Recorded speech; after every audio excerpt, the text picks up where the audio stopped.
भारत 1000 साल तक गुलाम रहा और गुलामी के प्रतीक अभी भी हैं।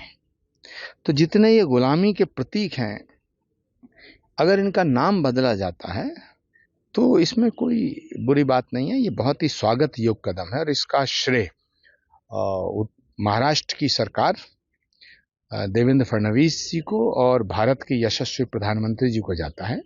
और ये राम राज्य का दौर है। यहाँ राम विरोधियों के नाम, मंदिर विरोधियों के नाम से कोई नगर या कोई शहर हो, वो भारत की संप्रभुता के लिए खतरा है। इसलिए औरंगाबाद का नाम बदल करके जो संभाजी नगर किया गया है, तो छत्रपति शिवाजी महाराज को और उनके पूरे परिवार को और उनके वंशजों को ये एक सच्ची श्रद्धांजलि है। संभल के जो सांसद हैं, ये दुर्भाग्य से सांसद हैं। ये सांसद क्यों बने, कैसे बने, संभल की जनता ने इनको क्यों चुना, जबकि संभल को बर्बाद करने का काम इन्होंने ही किया है। और ये अभी भी संभल को दंगों की आग में झोंकना चाहते हैं। हिंदू मुसलमान में नफरत फैलाना चाहते हैं, क्योंकि इन्हें पता है जितना हिंदू मुसलमानों में नफरत फैलेगी उतनी ही इनकी कुर्सी मजबूत होगी। अब फैसला संभल के मुसलमान भाइयों को करना है कि ये देश जितना हिंदुओं का है उतना ही मुसलमानों का है। लेकिन संभल के जो सांसद हैं वो सच्चे मुसलमान नहीं है। सच्चा मुसलमान होने के लिए वंदे मातरम कहना बड़ा जरूरी है, मादरे वतन को माथा झुकाना बड़ा जरूरी है। राहुल गांधी नहीं चाहते थे कि तेजस्वी यादव को सीएम चेहरा घोषित किया जाए, लेकिन वो तो लालू यादव जी की जो पॉलिटिक्स है और उनकी भावना थी कि तेजस्वी यादव जी को मुख्यमंत्री का चेहरा घोषित किया जाए। तो लालू यादव जी की चौखट पे राहुल गांधी नतमस्तक हुए और तेजस्वी यादव को मजबूरी में सीएम फेस बनाया।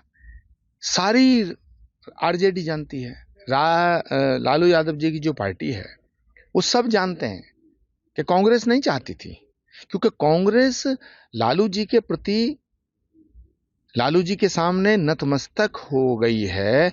इससे कांग्रेस वहां जो बची कुची है वो भी खत्म हो जाएगी। तेजस्वी यादव कह रहे हैं कि 20 साल से जंगल राज है, हमारी सरकार आएगी तो बहुत कुछ हम चेंज करेंगे। जंगल राज के जन्मदाता तो तेजस्वी यादव जी ही हैं, उनके आदरणीय पिताजी हैं।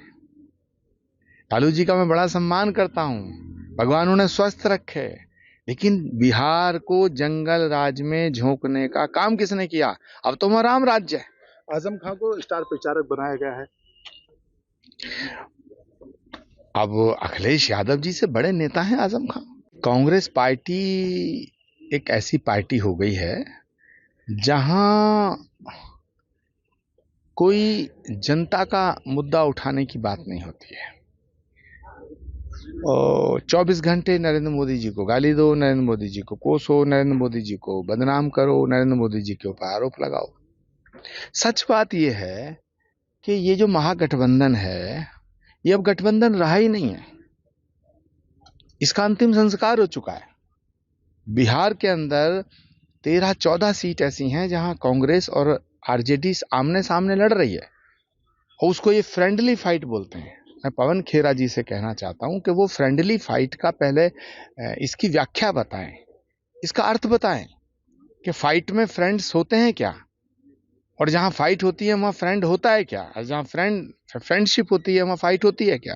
तो सवाल इस बात का है कि कांग्रेस के नेताओं ने अपना मानसिक संतुलन खो दिया है, और 11 तारीख के बाद, 11 नवंबर के बाद ये सारे नेता ईवीएम खराब है, ईवीएम का घोटाला है, चुनाव आयोग चोर है, ये नारे लगाते घूमेंगे, क्योंकि हार सुनिश्चित है। बिहार में पूर्ण और प्रचंड बहुमत से एनडीए की सरकार बनेगी। इतिहास साक्षी है, बिहार की जनता गवाह है, पूरी दुनिया की सियासत गवाह है, पूरी दुनिया का इतिहास साक्षी है कि बिहार को बर्बाद करने का काम किसने किया है। जिन्होंने बिहार को लूटा है वो फिर बिहार को लूटने के लिए सिंहासन पर आना चाहते हैं, सत्ता का सिंहासन पाना चाहते हैं। लेकिन बिहार की जनता नरेंद्र मोदी जी के नाम पर वोट करेगी। और नरेंद्र मोदी जी के सिद्धांतों को वोट करेगी। 140 करोड़ लोग भारत के ये प्रार्थना करेंगे कि भारत विश्व गुरु बने। और बिहार की धरती बड़ी मेधा की धरती है, थाती की धरती है। बिहार की धरती क्रांति की धरती है। तो वो चोरों को, लुटेरों को कभी सत्ता में नहीं आने देगी। मुझे पूरा विश्वास है कि जो मनोज तिवारी ने बोला वो ठीक बोला है। मानते हैं कि 56 इंच की जुबान है तेजस्वी यादव? जुबान ही जुबान है। अब मैंने नापी नहीं है कि वो 56 इंच है या 56 सेंटीमीटर है, लेकिन बहुत ज्यादा वाहियात बातें करते हैं।